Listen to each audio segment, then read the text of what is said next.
Hi, welcome to the third edition of Conversations with Associates. In this episode, we're going to talk to Paul Parsons about a few tips that you can use when you're consulting.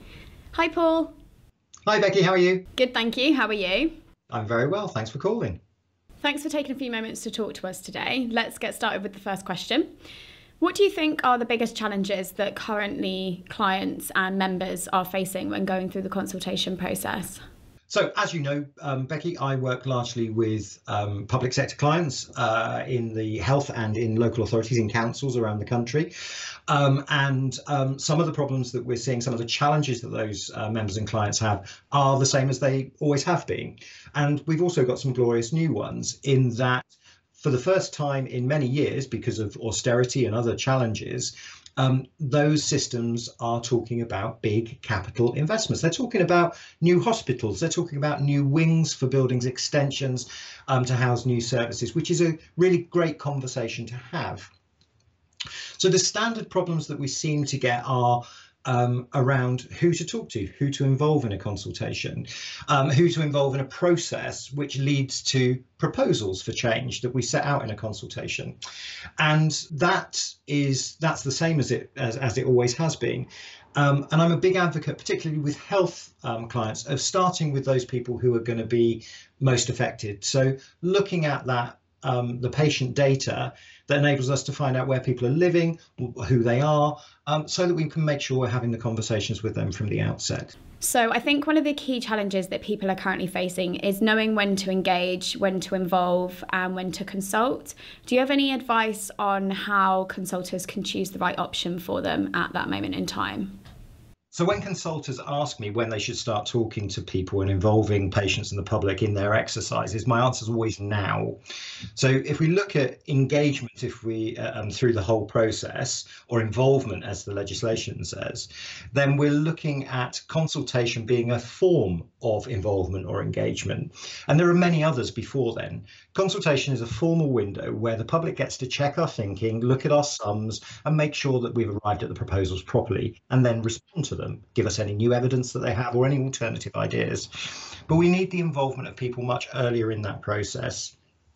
So my answer is always to start now. We can talk to people at any time, whether that's through patient audits, surveys. I'm a big fan of well-structured patient interviews, because I think that gives you an amazing amount of insight to be able to start a process with, and will have real influence throughout. We can look at complaints, we can use focus groups, we can use reference groups, we can use small surveys. All of those things will help us at the end of the day have information that contributes to the process of deciding what the right proposals would be. So you talked about involving people early on in the process. What do you think are the key benefits of doing this? So we've got several duties that as public bodies that we need to think about as we're going through the process. The key one for all public bodies is the Equality Act and the Public Sector Equality Duty.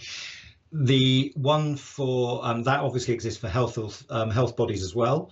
In addition, health bodies have what in England are known as the 14T duties to consider the need to reduce health inequalities.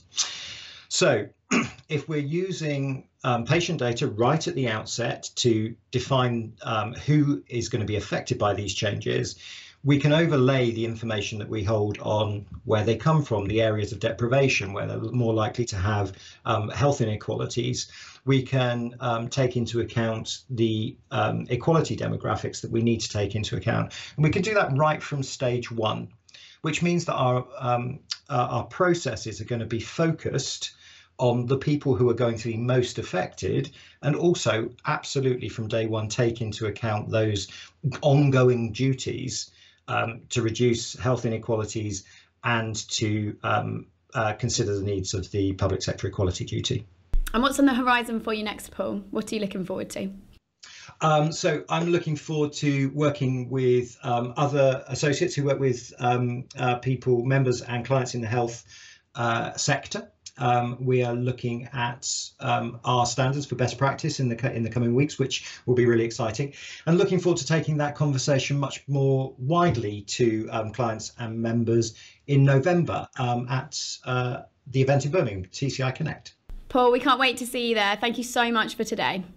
You're welcome, Becky, anytime. Take care.